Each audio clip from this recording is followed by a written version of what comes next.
All right. We are going to start today's session with a conversation with Bhaskar Ghosh, who is partner and CTO at 8VC. We're going to learn about Bhaskar's firm, but let's start, Bhaskar, with a bit of your background. You have a very interesting background, and you've come up the technology track. So talk about what you've done before switching sides to the venture capital world. Sure thing. Sumana, thank you so much for having me, and good morning, everyone. I'm an accidental VC. Did a PhD in computer science many years ago and spent about 23, 24 years in industry, built database kernels at Oracle, and then went to Yahoo, ran a company called Right Media there, which is the biggest advertising exchange of the time. And then it was lucky and exciting to be the founding head of data infrastructure at LinkedIn. We got to do a lot of the open source stuff that you guys might have heard about, built a lot of backends that LinkedIn still runs on, which was very exciting. Then wanted to go run kind of my own gig and went and ran a small fintech company called NerdWallet, which we just went IPO about 6 months ago. After that, I retired. I was actually going to go move to DC to join Hillary Clinton's administration, but that didn't happen. Became an angel investor, advisor, and through a set of happy accidents, came to 8VC for a year and stayed, and then became an investor and focus heavily on enterprise infrastructure now. But we can spend more time on the investment track as part of the chat. So Bhaskar, what is the focus of 8VC? What's the investment thesis?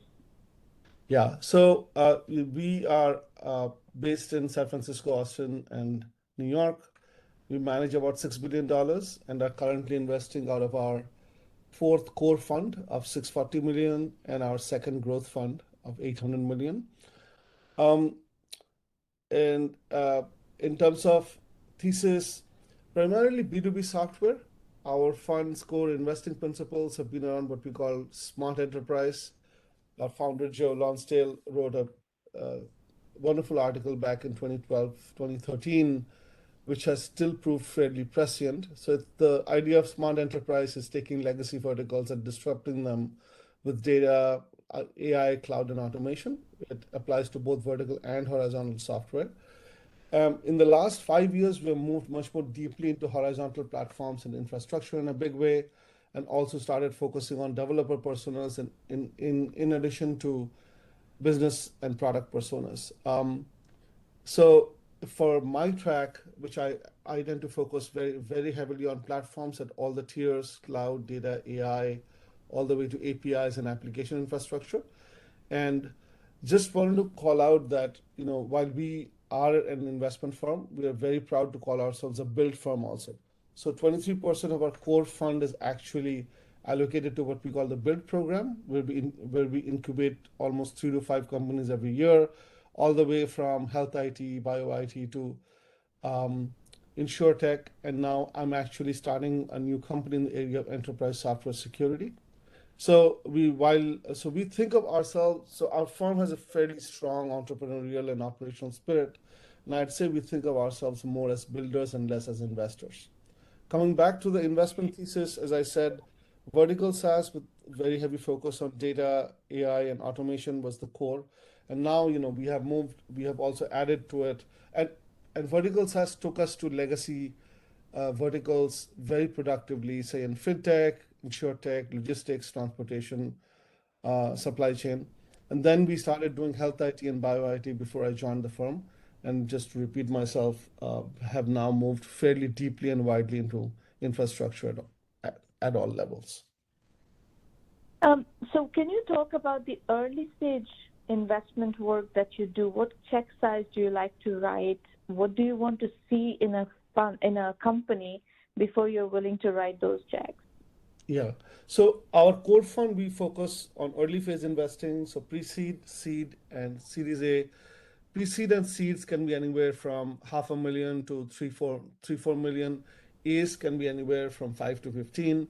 We have done a few B's also, but those are more rare for our core fund.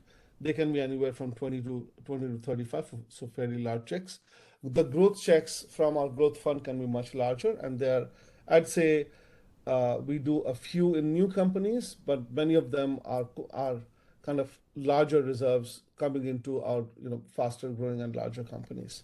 Um, Now, when you do pre-seeds, let's focus on the pre-seed seed yes. first. When you do pre-seed, are you investing in concepts? Are you investing in people, or are you looking for a certain amount of Yes. proof points, MVP? What is the sweet spot? Yes, sorry, I didn't address that. Pre-seed and seed, I would say if you look at founders, product and market slash TAM, we focus fairly heavily on founder DNA and on the market size of the domain that the founders are going after. We are not looking for product market fit. We are not even looking for a product. We tend to work and gel very closely with highly technical entrepreneurs. So I would Mm-hmm. say there's a bimodal DNA there. We do back, we do back very early phase, very, first time entrepreneurs often coming out of schools. We have a very strong campus program, at Yale, Caltech, Harvard, MIT, Stanford, and we tend to back programs out of a few campuses, founders out of these campuses fairly heavily.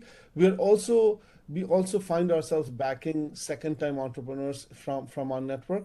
But the DNA for the second-time entrepreneurs tends to be domain experts and mostly highly technical founders.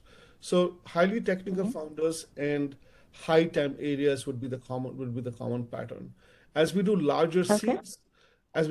seeds, we tend to look for something to have been built already, or maybe an open source project that is already in production, and that's where kind of our open source DNA comes in also. And what about geography? Geography, in my personal track, we still see a majority of deals and entrepreneurs coming from the San Francisco Bay Area. So in infrastructure and open source, San Francisco Bay Area is still overwhelmingly the source. In vertical SaaS, we do see New York expanding a bit. We see Boston expanding a bit. Something to call out at this point is, we have become much more serious about the India-US corridor. We just wrote our Mm-hmm. first large Series A check into India, into a company called Rocket Lane, coming out of the Freshworks ecosystem in Chennai. We have written 3 or 4 seeds also, and then we have also started writing checks into the LATAM ecosystem. And we have investments in Israel and UK also, and we see that growing also in the early phase side. So primarily San Francisco Bay Area and increasingly in India as well as LATAM. Okay. Now, what trends are you seeing in your deal flow right now? Trends, I mean, That, like highlights of, there are general trends that we know we cover intensely. We cover AI intensely. We know there's a lot going on in fintech. We cover that intensely. There's a lot going on in IoT right now. There's a lot going on in digital health. Those are kind of the broad trends.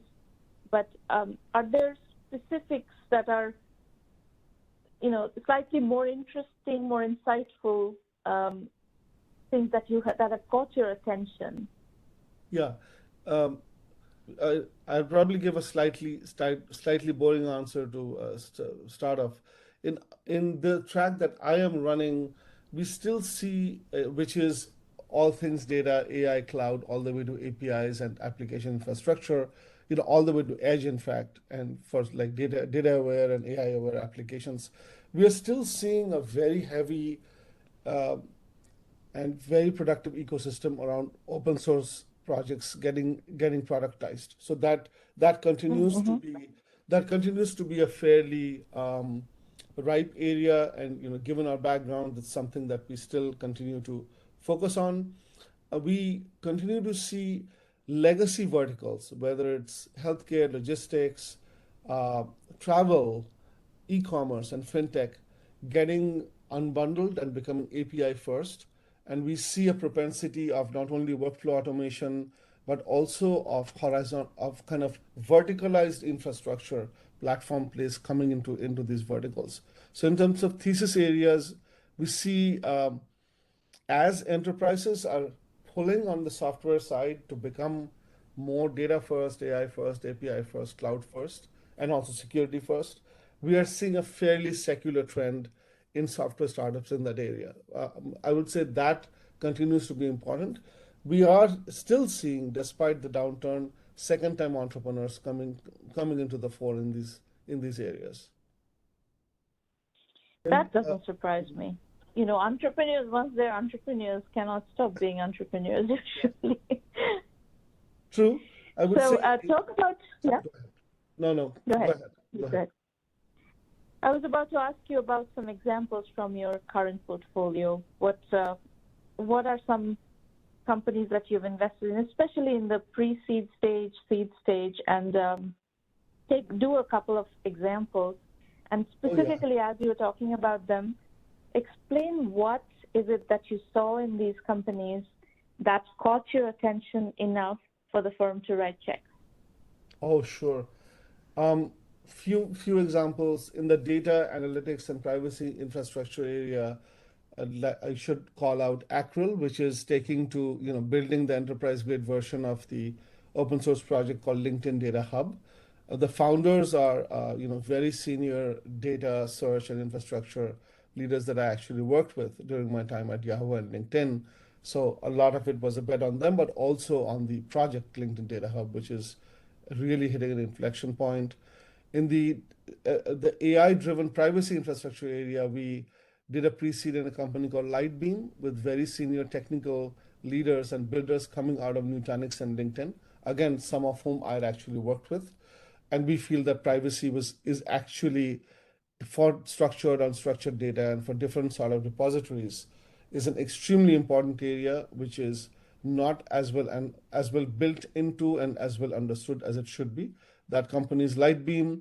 Um, some of the others are, I would say, Nihilus is one of our API infrastructure companies, which has built a platform which democratizes and scales access to mail, contact, calendar, and has now become more of a data intelligence company. We were there right from when it was actually started, and helped the company grow. That's become a significantly large company. We also, if you look at the Python Pandas ecosystem for data scientists, we did a pre-seed in a company called Ponder, which is coming out of Berkeley Rise Lab, which is building on the open source project called Modin. Other than that, uh, the company we are starting now, which will probably remain in stealth, called Anzena, um, Mm-hmm. is is going to be, I would say, in the enterprise security democratization area. I'll just leave it at that. And to call out the last one, very early also, we have backed a company called Infra HQ out of Waterloo with veterans from Docker, which is doing something fairly deep and open source in the area of identity and access management for cloud infrastructure. So I think I called out Acrel, called out Lightbeam, called out Ponder, Mm-hmm. called out Infra HQ. These are just some of about 20-25 odd investments we have in this area. Bhaskar, talk a little bit about this company that you've invested in from the Freshworks ecosystem. Is it built on the Freshworks stack? The founders, our second-time founders, their first company was acquired by Freshworks. The company is called Rocket Lane. Okay. And Mm-hmm. we are huge. I just want to call something out. We are huge fans of the entrepreneur ecosystem coming out of Freshworks and Zoho, which are both in Chennai. Which are both, of course, Freshworks has had an amazing IPO, which have almost revolutionized the B2B SaaS ecosystem of India and just put a whole different spin on how go to market is done. Coming back to Rocket Lane specifically, Rocket Lane is built for B2B SaaS companies which are selling software that is complex and needs an implementation cycle. So you can think of Rocket Lane as Asana plus plus for the for the go-to-market implementation, integration, and customer support cycle for all B2B SaaS companies. And I see. and you know, I So, we learn so much from the Rocket Lane and the India ecosystem from the entrepreneurs who have actually they've been doing this build in India, sell in India, and now sell in the US script. Just the go-to-market script about selling into mid-market and SMBs. We are so excited about learning from them. So it's an extremely exciting journey. Yeah. So, you know this, we have been involved in Freshworks very early on. First 3 years of Freshworks, they were incubated in 1 million by 1 million. We had just started 1 million by 1 million at the time. So I did we not saw know their that. early journey. I, Yeah, we saw their that's early amazing. journey very closely. Not only Wow. that, the first person who wrote about Zoho was myself, because Sridhar Vembu came to see me in 2007 and said nobody wants to write my story because I haven't raised gobs of venture capital. So I'm, sitting here and I think I'm doing something really cool, but nobody's interested. So I listened to him and I thought he was super cool. And if you go back and read what I wrote early on, that was the first story through which the world found out about Sridhar Vembu. So the Zoho, I still remain very good friends with Sridhar. I think both the Zoho story and the Freshworks story, we've had a close relationship with early on. But the reason I was asking about the Freshworks ecosystem is that they have tried to do a bit of a PaaS/API ecosystem on their platform. Are you seeing stuff emerging out of that? Yeah, so I would say we are seeing one very mature and fast growing track and two nascent but growing tracks coming out of not just Freshworks but the Bangalore, Chennai, Hyderabad, in the Pune ecosystem in general around around departmental B2B SaaS, which is where I would like categorize Zoho and Freshworks. Yes, I would say um, two things are happening there in terms of product ecosystem. One is exactly what you pointed out, that a lot of these products are offered as unbundled services with very good APIs, so that they are fostering a developer ecosystem on top. That is one. The other is being able to keep CAC low and doing acquisition cheaply while using SEO, SEM, content much more niftily, sitting in India at much lower price points. That script of go to market we're seeing as something exceptionally creative. So that we're seeing in the B2B SaaS ecosystem, where they're able to sell not just to large enterprise but to mid market also, and still keep it cost efficient. Second and third, we're seeing some amount of movement in developer tools and DevOps and QA, which is a very important area for 8VC.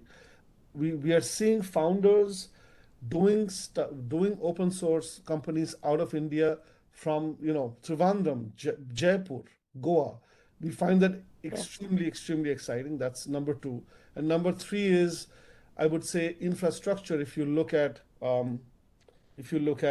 Hasura, if you look at Postman, if you look at browser stack, we are beginning to see more core infrastructure companies around AI and data coming, and a lot of the founders in that ecosystem are they've gone through the Google, LinkedIn, Amazon, Facebook journey inside of India on the development side, and they are starting these AI and data and cloud infrastructure companies. So I would say track one is booming. Track two and three are definitely showing signs of life, and we expect great companies in all three tracks to come out of in the next 10 to 15 years. Now, how do you process the trend of the capital? There is a Series A gap. So there's pre-seed, seed, and then there are investors that are doing post-seed and pre-Series A as well, but it's a smaller pool. But the Series A investors want to see a lot in place before they're willing to and they want to write bigger checks. So how do you see this? There's a lot of seed activity. There's a lot of pre-seed activity right now. So the number of startups in the ecosystem is huge. This is more not specific to your firm. I'm asking you generally as an industry observer. how do you see this resolving? Like, is this going to be some of the trends we are seeing is that some of the companies that are, pre-seed seed companies are exiting into companies that have raised a lot of money without trying to raise as much money themselves. That's just one way this excess amount of companies that are getting started, they have to find some path either to funding or to exit or to becoming profitable. Let me try to, okay, let me make sure I passed your question right. This is what I was asking you about last night.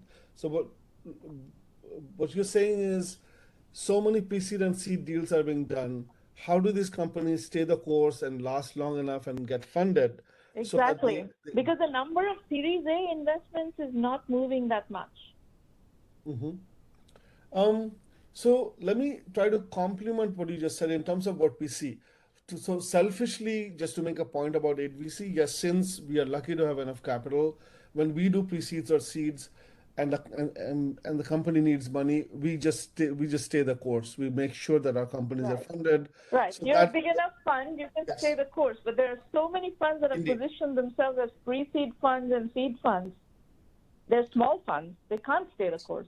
So so that so I would say we see two things happening. We see larger funds, even B and C funds coming into seeds, just in terms of finding the best deals. That's also a phenomenon we're actually observing. And as public markets go through a tough time for the next 2 to 3 years, we expect that kind of counter movement of very large funds coming into upstream But continuing to that is not happen. going to be able to address the issue, because Yes. the issue is that the top of the funnel is very large.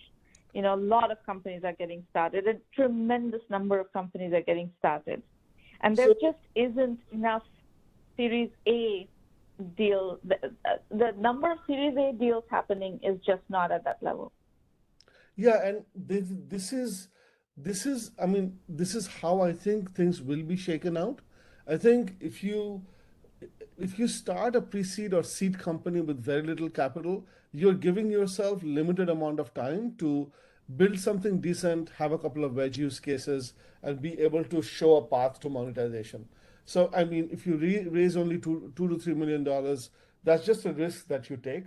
I think it's subject, and I think it was still true even before we hit the downturn. I think only the good or the better ones would be able to raise the next round to get to a large series A. So I think in our experimental observations, we have not seen that change, and we think that is healthy. I think what we are seeing changes is good founders with a track record or coming from open source software or having some sort of market credibility are able to raise larger seeds, mango seeds, and they are able to last the course and make mistakes, pivot, iterate on their product, and find product market fit.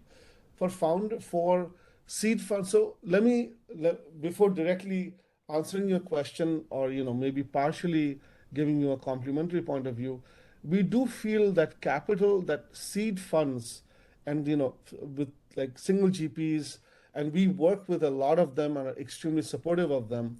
We find seed funds often offer much more bespoke support to founders that is extremely important, whether it's in talent, go to market, product strategy, tech strategy, even initial biz dev, that larger funds with larger portfolios often are not able to offer. So in that context, we do see that good seed funds are able to back entrepreneurs with less capital and still get them to proof points where good funds can come in and either do like a post seed or do actually series A. So we do not see that trend changing for good founders.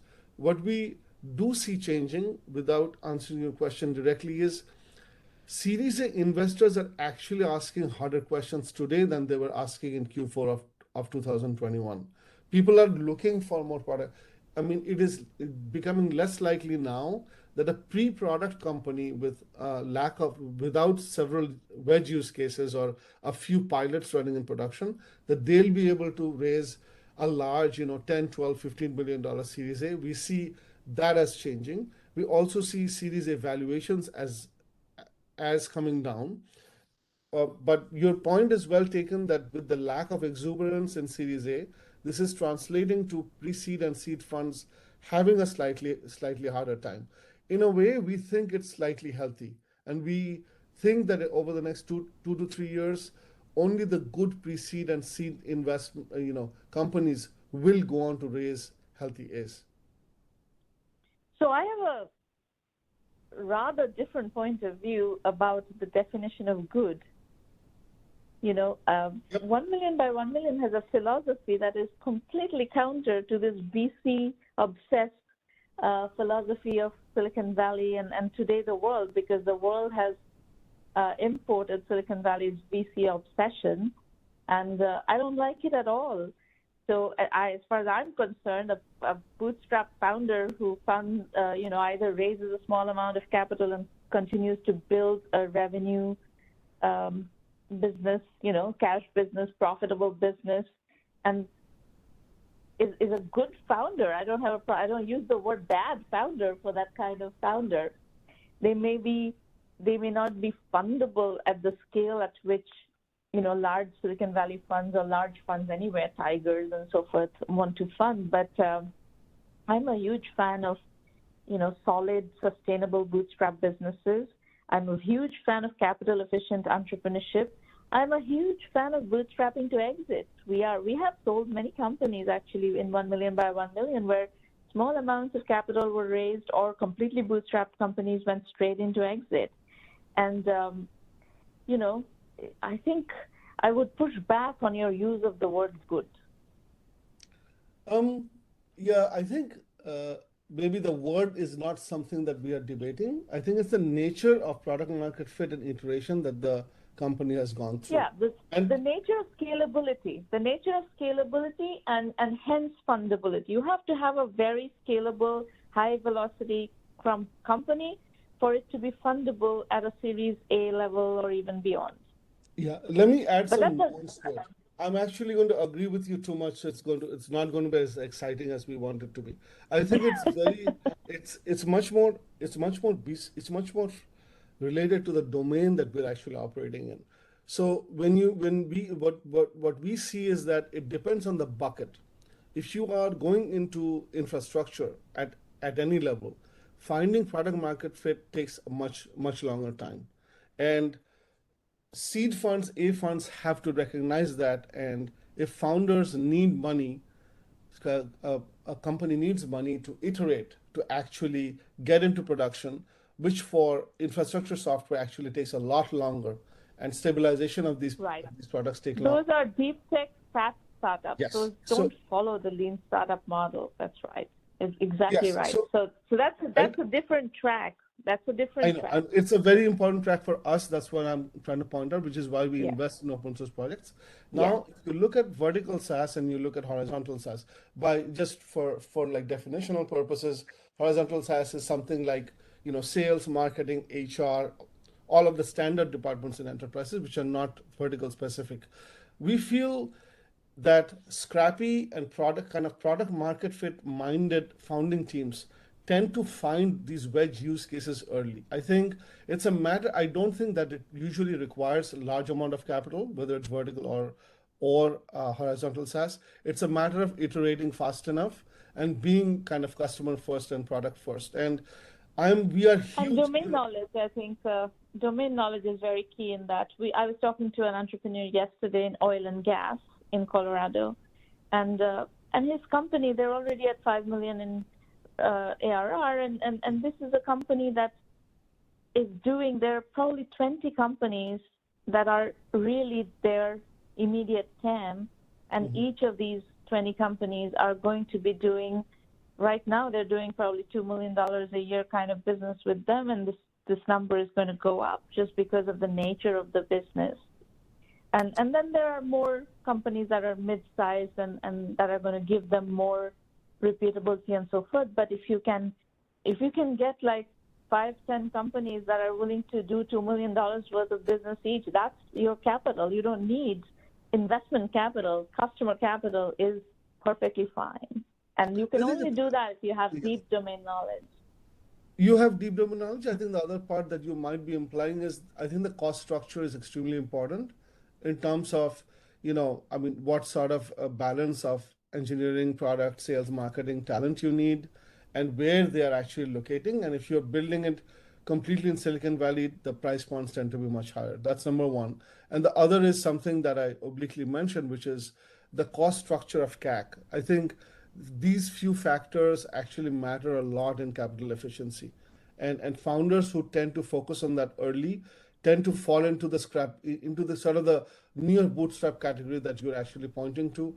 And we feel from our point of view at 8VC, we have always been kind of monomaniacally focused on that about running lean. And I think what you're pointing out is there are pathways to success without raising a lot of capital with domain knowledge, where you can keep the cost structure much more optimal. And whether that exits to a large acquisition or to a Series C company, that's a separate matter. But I tend to agree with you that domain knowledge and cost structures are extremely important things. And also business model, domain knowledge, cost structure, and business model. If your business model allows you to do these very large deals where large customers are willing to write you such big checks, that doesn't happen to everybody, right? That doesn't happen to somebody who is doing a $1,000 ARR kind of average deal sized business. That's a different price point, different business model. Very true. And Anyway, right. Yep. Anyway, this was super exciting. I think we are probably running out of time, but this was a fascinating actually, we question. have a very interesting conversation coming up. So if you are you hanging on, or are you hanging I up? I will stay on for 10 minutes. You've gotten me very excited. But thank you so much, Sramana, for having me on your show. Appreciate it and It's a really enjoyed the pleasure. Very questions. nice to talk to you. Absolutely, very nice to talk